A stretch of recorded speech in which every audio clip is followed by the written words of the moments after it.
Toutes les réputations sont fausses, y compris celles des premiers ministres.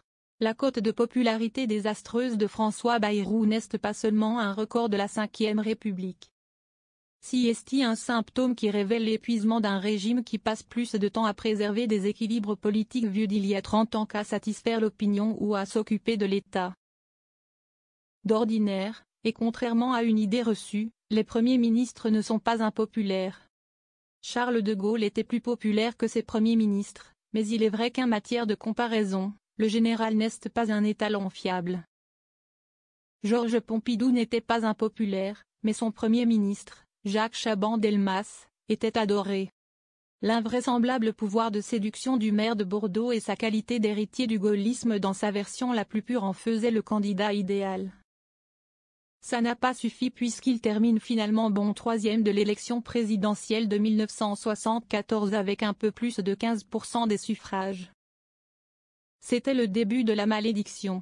Quand un Premier ministre essaye de transformer Matignon en carrosse, il se retrouve toujours avec une citrouille. Réduit à l'intendance.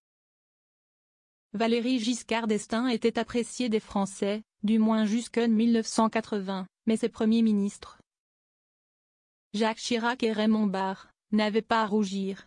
Contrairement aux apparences, Laurent Fabius n'a pas toujours été vieux. Quand il est nommé à Matignon par François Mitterrand en 1984, il est le plus jeune à occuper ce poste depuis la création de la Ve République.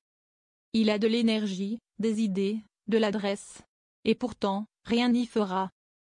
Michel Rocard et Édouard Balladur passaient pour être les meilleurs de leur génération, ils étaient appréciés. Et ils ont eux aussi été touchés par la malédiction de la rue de Varennes. François Fillon avait une cote de popularité supérieure à celle de Nicolas Sarkozy, idem pour Manuel Valls quand il dirigeait le gouvernement de François Hollande. Bref, Premier ministre, si est une bonne situation. Si on ne veut pas devenir président, comment l'expliquer? La configuration de la Ve République leur est défavorable. La légitimité supérieure du chef de l'État les réduit à ce que les communicants appellent l'horizontalité, à savoir ce que De Gaulle dédaignait, l'intendance. Y compris d'ailleurs en situation de cohabitation. Lionel Jospin avait beau avoir des ministres exceptionnels et des résultats remarquables. Il ne surpassait ni l'ampleur ni la hauteur d'un Jacques Chirac pourtant vieillissant. Chose inouïe, François Bayrou parvient même à faire monter la cote de popularité d'Emmanuel Macron. Si est dire le poids de la légitimité dans le tempérament de la France. La France croit moins aux idées qu'aux individus. Les constitutions organisent, mais elles n'expliquent rien. L'impuissance des premiers ministres révèle d'abord et avant tout que la supériorité du chef de l'État ne tient pas aux institutions, mais aux Français. Que cela nous plaise ou non, leur faveur va au prince, auquel il pardonne infiniment plus qu'à n'importe quel chef de gouvernement.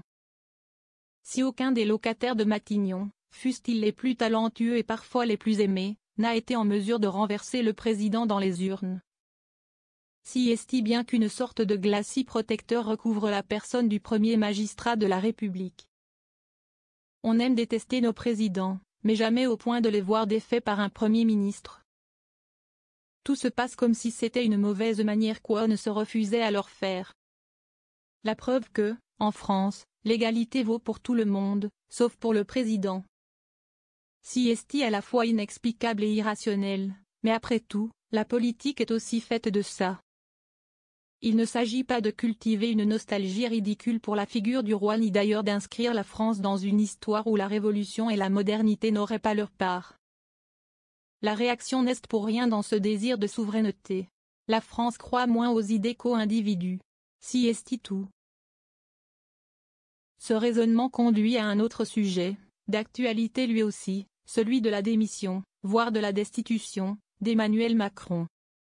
Si ce dernier était poussé vers l'une ou l'autre éventualité, on ne nuirait pas à sa personne, ni même au prestige de la fonction, mais à la fonction elle-même. La Ve République ne peut pas se payer le luxe d'éliminer ce qui justifie son existence. Le précédent serait désastreux. Le sort de François Bayrou n'importe que relativement à celui du chef de l'État. Le Premier ministre doit survivre pour que vive le président.